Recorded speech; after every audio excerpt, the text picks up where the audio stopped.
नवापूर शहरातील गांधी पुतळ्याजवळील हनुमान मंदिर शॉपिंग सेंटरमध्ये असलेल्या स्टेट बँक ऑफ इंडियाचे एटीएम फोडण्याचा प्रयत्न करणाऱ्या चोरट्यांना पोलिसांनी रंगेहात पकडलाय.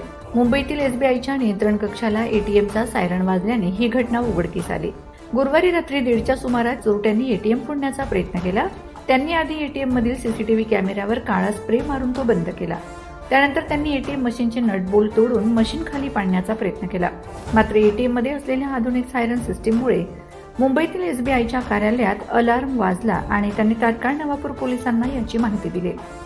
माहिती मिळताच नवापूरचे पोलीस निरीक्षक अभिषेक पाटील यांच्या नेतृत्वाखाली पथकाने तात्काळ घटनास्थळी धाव घेतली. पोलिसांनी चोरट्यांना एटीएम मधून बाहेर पडण्याआधीच पकडले. या कारवाईमुळे एटीएमचे मोठे नुकसान झाले नाही आणि पैशांची चोरी टळली आहे. या घटनेमुळे नवापूर शहरात खळबळ उडाली आहे. यापूर्वीही अशा घटना घडल्या असून शहरात एटीएम केंद्रांना सुरक्षा रक्षक नेमण्याची गरज असल्याचं बोललं जात आहे.